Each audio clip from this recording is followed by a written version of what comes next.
আসসালামু আলাইকুম। আজকে আমি মাংসের আচার বানিয়ে দেখাবো। এর জন্য একটা প্যানে নিয়ে নিলাম পরিমাণ মতো গোশত। এর সাথে অ্যাড করব ধনিয়ার গুঁড়া হাফ টি স্পুন, জিরার গুঁড়া হাফ টি স্পুন, লাল মরিচের গুঁড়া দিয়ে দিব হাফ টি স্পুন, হলুদের গুঁড়া হাফ টি স্পুন আর আদা রসুনের পেস্ট দিয়ে দিব 1 টেবিল চামচ। এর সাথে আরো অ্যাড করব সরিষার তেল 2 টেবিল চামচ পরিমাণ আর দিয়ে দিব সয়াবিন তেল সামান্য একটু।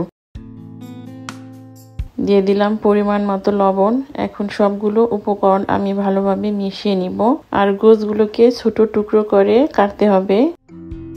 মিশিয়ে নেওয়া হয়ে গেলে গোশতটাকে আমি 10 মিনিটের জন্য রেস্টে রেখেছিলাম। এখন আমি 1 কাপের মতো পানি দিয়ে চুলার হিটটা বাড়িয়ে রান্না করব যতক্ষণ পর্যন্ত না পানি শুকিয়ে যায়।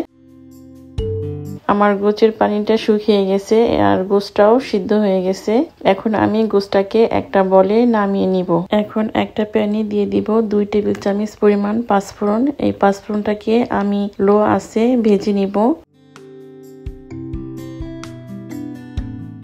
ভেজে নিয়ে এটাকে আমি আধ ভাঙা করে নিব। এখন একটা প্যানে দিয়ে দিব 1 কাপের মতো সরিষার তেল। এর সাথে অ্যাড করব শুকনা মরিচ 3-4টা, দিয়ে দিব তেজপাতা, এলাচ, দারচিনি। এগুলোকে আমি একটু ভেজে নিব।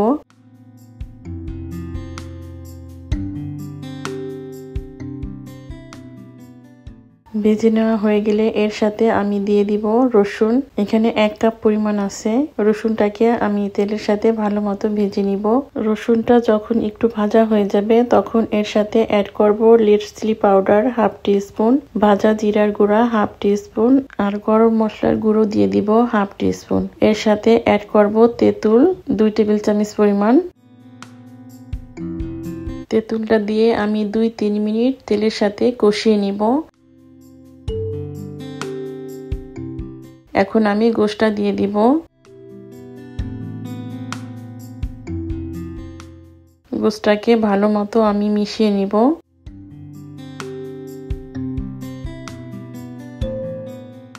ভালো মতো মিশিয়ে নেওয়া হয়ে গেলে এর সাথে দিয়ে দিব আমি যে পাঁচফোড়নটা ভেজে রেখেছিলাম সেই পাঁচফোড়ন। এই পাঁচফোড়নটা দিয়ে আমি ততক্ষণ রান্না করব যতক্ষণ পর্যন্ত না গোশতটা ভাজা ভাজা হয়ে যায়। এতে করে গোছে থেকে পানি থাকলে পানিটাও শুকিয়ে যাবে।